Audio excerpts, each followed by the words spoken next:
जय हो बाबा विश्वकर्मा।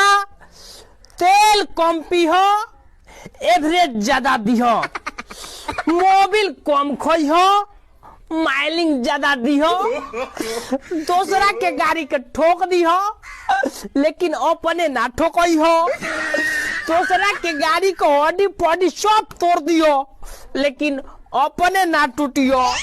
हम रही चाहे न रही लेकिन तू बहुत दिन तक चली हो जे पर हमर बेटा पोता सब चोहरे।